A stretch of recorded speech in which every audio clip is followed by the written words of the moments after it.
उन्होंने मेरे को बोला कि आपने भाभी को चीट किया, आपने ट्रस्ट तोड़ दिया उनका। मुझे समझ नहीं आया कि मतलब क्या क्या हो क्या रहा है, क्या चाहते क्या हो आप लोग मेरे। ना ही मेरी लड़ाई शिवपुरी में मम्मी पापा से है, ना ही मेरी भाभी से है, ना ही मेरी यहाँ पे जो मेरे पेरेंट्स हैं जिनके साथ मैं रह रही हूँ उनसे है। तो गाइज काफी दिनों बाद अंशु का व्लॉग आया था और अंशु के व्लॉग में अंशु काफी ज्यादा भावुक हो रही थी। उसके एक एक वर्ड में दुख नजर आ रहा था। वो काफी ज्यादा इमोशनल हो रही थी और कह रही थी आखिर सब लोग मेरे से चाहते क्या है। बहुत सारे लोग अंशु को मतलब ये कह रहे हैं कि आपने अपनी भाभी के साथ गलत किया है। अंशु का यही कहना है कि मैंने मेरी भाभी का ट्रस्ट कैसे तोड़ दिया। एक छोटी बच्ची है, वो सबसे छोटी है। वैसे बहुत सारे लोगों को ये चीजें कहनी नहीं चाहिए। सब पूरे फैमिली में सबसे छोटी है, पढ़ने की उम्र है उसकी और उसके आप सभी समझते हैं एक अलग एनवायरनमेंट, अलग जगह गई है। शहर से गांव में जाना, वहां पर बीच सेमेस्टर के जाना, पढ़ाई कितनी डिस्टर्ब होती है वो खुद समझती है। अंशु की इसमें कोई भी गलती नहीं है। अंशु का कहना ठीक है, मैं भाभी पे भी इतना ही प्यार करती हूँ, इतना ही मम्मी पापा से करती हूँ और इतना ही जहाँ पर मैं शिवपुरी रहती थी मम्मी पापा यानी कि बुआ जी और फूफा जी के साथ। मेरे किसी के साथ लड़ाई नहीं है, बट उसे पीसा गया है। बीच में लड़ाई किसी और की थी, मनमुटाव किसी और का था। बस बेफालतू वजह से मुझे पीसा गया है और अंशु तो खुद नहीं चाहती थी वहां से आना। अंशु दूर नहीं रहना चाहती थी। उससे पूछ के देखो, उस लड़की से जिस लड़की ने 7-8 साल अपनी भाभी के साथ इतने अच्छे से बिताए हों, छोटी छोटी 2 बच्चियों को भाई, दोनों भाई जाने के बाद इस तरह से संभालती थी, इन बच्चियों को इतना प्यार करती थी और एकदम से एक ही रात में सब कुछ बदल जाना, अचानक से सब कुछ ऐसा हो जाना कभी किसी ने सोचा नहीं था। शायद ना तो अंशु ने सोचा था और ना ही सपना ने सोचा था। इनके पीछे से क्या षड्यंत्र हो रहा था इन्हें मालूम तक भी नहीं था। बट अचानक से जब ऐसा होता है ना, तो इसको भी कितना दर्द हुआ होगा और बहुत मुश्किल हुई होगी उन चीज़ों से मूव ऑन करने में। खुद अंशु कह रही है मूव ऑन तो मैं अभी तक भी नहीं हो पाई हूँ, बट चाहती हूँ जल्दी से हो जाऊँ, क्योंकि मेरे ये 2 साल मेरे लिए बहुत ज़्यादा इम्पोर्टेंट हैं।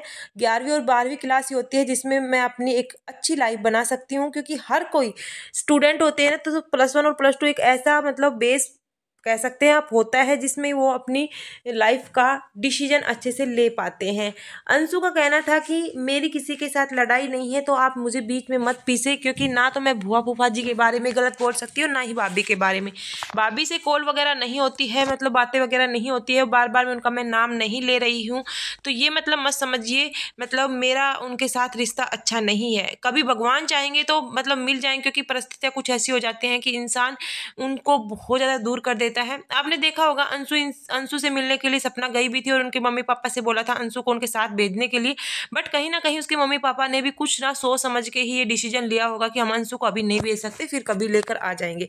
बट सपना का यही कहना था कि उन्होंने बहुत गलत किया है, शादी के बाद अंशु जरूर आ जाएगी। भाई ऐसा नहीं होता है। कई बार क्या होता है ना, अंशु तो 7-8 साल ही सपना के साथ रही थी, उनका बॉन्ड प्योर था, अच्छा था, कोई बात नहीं।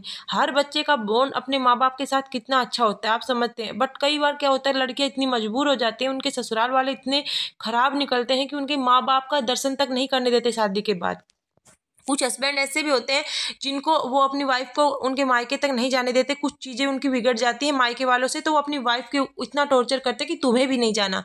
वो खुद नहीं जाते हैं तो वहाँ उन्हें भी नहीं भेजते, तो लड़कियां मजबूर हो जाती हैं। सपना ये अंशु तो बहुत ज़्यादा छोटी है और वो अपने मम्मी पापा से प्यार करती है, इतनी साल उनसे दूर रही है और अभी भाई उनके मम्मी पापा का ही वो कहना मानेगी, क्योंकि हमें पूरी ज़िंदगी एक बच्चे को अपने माँ बाप का साथ चाहिए। सारी दुनिया साथ छोड़ सकती है लेकिन माँ बाप कभी साथ नहीं छोड़ सकते। आप ये एग्जाम्पल तभी लगा सकते हैं, 3 साल की अंशु आई थी अपने बुआ जी फूफा जी के पास और माँ बाप समझती थी बिल्कुल, वो भी उनके बिल्कुल बेटी की तरह ही प्यार देते थे। अंशु ने इस चीज़ को नकारा नहीं है, अंशु कहती वो मेरे को प्यार देते थे, बट ये परिस्थितियाँ क्या हो गई मुझे खुद समझ में नहीं आ रहा था। मैंने कभी सोचा भी नहीं था कि मेरे साथ ऐसा हो जाएगा, क्योंकि उन्होंने तो प्लानिंग बना रखी होगी कि शादी वगैरह सब कुछ यहीं से होके जाएगी, बट आखिर क्या से क्या हो जाता है कुछ भी समझ में नहीं आता। तो सबसे पहले जब आप इस तरह के कमेंट करते हो, मतलब किसी को इतना टॉर्चर करते हो, एक बार उन परिस्थितियों में अपने आप को रख कर देखें और तब अंदाजा लगाए कि आप उस समय क्या करते। तो इसमें अंशु की कोई गलती नहीं है, वो परिस्थितियां थी ऐसी ही। सपना अपने आप को ठीक बता रही, उनके सास ससुर अपने आप को ठीक बता रहे होंगे। कहीं ना कहीं कई बार इंसान के अंदर इतना ईगो आ जाता है, समझ में नहीं आता क्या हो रहा है। अब सपना भी पछता रही होगी, शायद उनके सास ससुर भी पछता रहे होंगे कि हम ऐसा नहीं डिसीजन लेते तो शायद अब मेरे पोती दोनों मेरे पास रहती, मेरी बहू रहती, अंशु रहती, पूरा फैमिली बचा हुआ था। बट अब ये फैमिली 3 भागों में बट चुका है। 2 बेटे उनके पहले जा चुके थे, बहू भी गई, पोतिया भी गई, और एक बेटी जिन्हें माना था वो भी अब अलग हो चुकी है। अब 2 बूढ़े सास ससुर एक घर में रह रहे हैं। शायद वो भी यही सोच रहे होंगे हमारा डिसीजन गलत था। बट कई बार इंसान को समझ में नहीं आता कि क्या सही है क्या गलत है। कुछ चीज़ें या कुछ लोगों के कहने से ये सब डिसीजन ले लिए जाते हैं। समझ में तब आता है जब बहुत ज़्यादा देर हो जाती हैं। शायद उनको भी तभी समझ में आएगा। कुछ चीज़ें जो सपना ने सोशल मीडिया पर डाल दी थी शायद वो भी गलत थी, जिसकी वजह से शायद उनको हर्ट हुआ होगा और अब वो कॉल तक भी उन्हें नहीं करते।